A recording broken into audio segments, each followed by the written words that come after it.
Hello dear students, my name is Shikha Tiwari and I am an assistant professor in IMS University Courses Campus, Ghaziabad.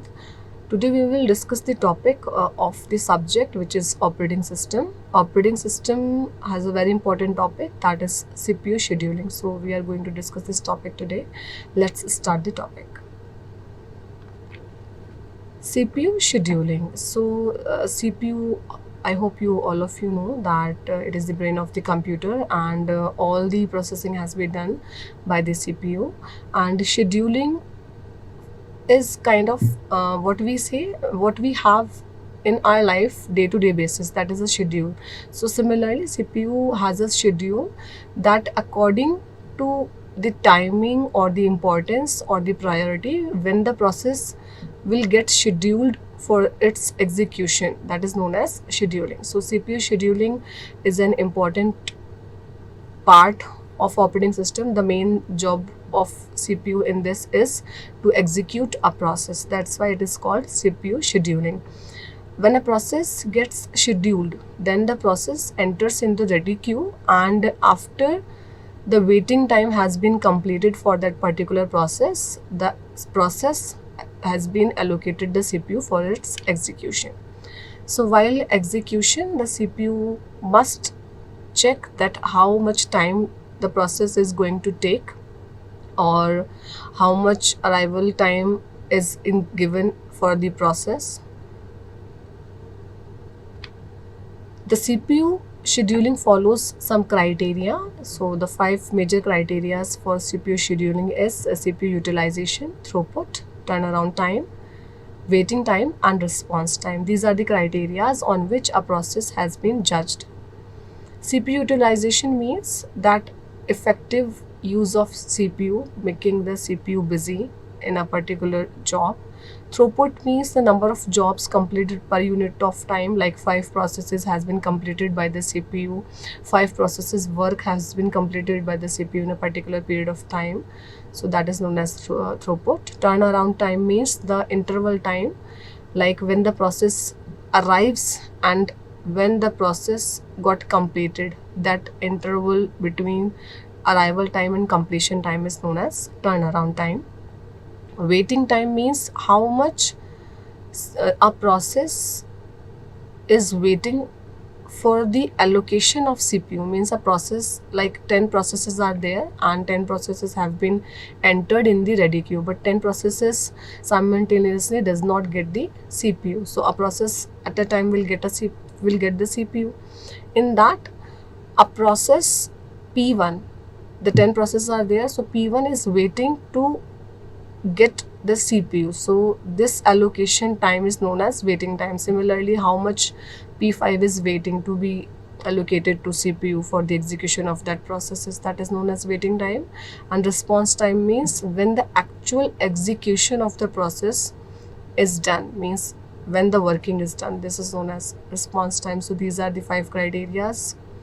Next, there are some kind of algorithms for scheduling.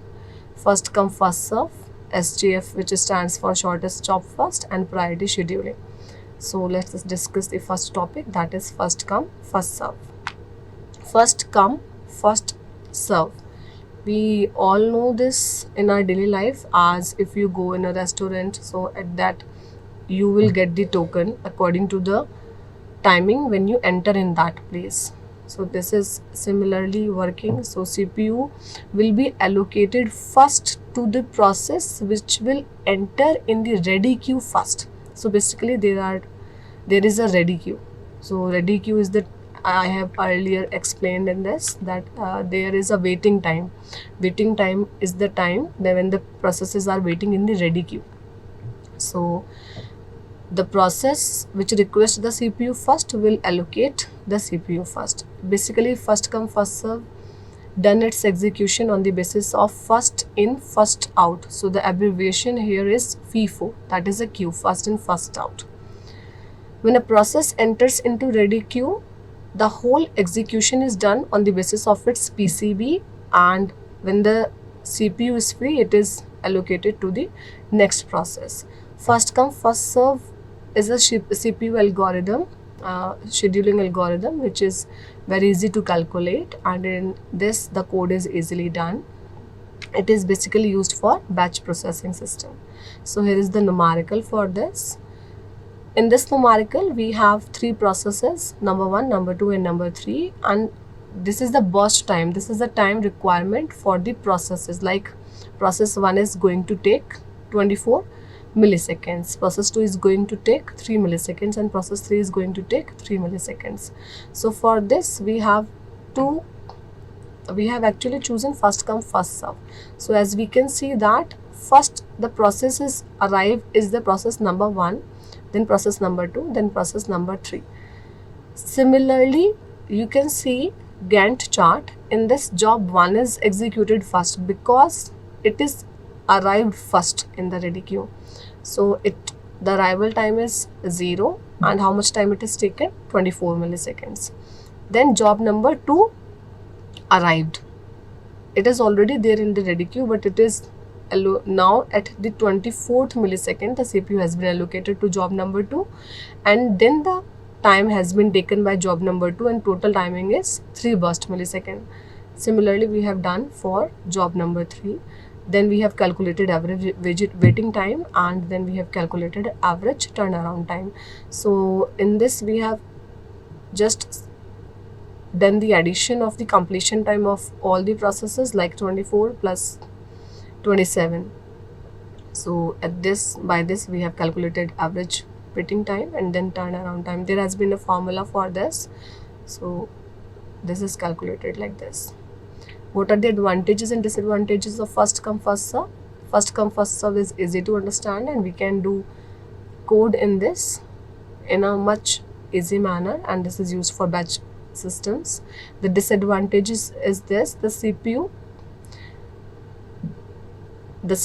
actually, as we can see, that process number 1 arrives at first and it is taking 24 milliseconds. The longer process when arrives in this, so there is a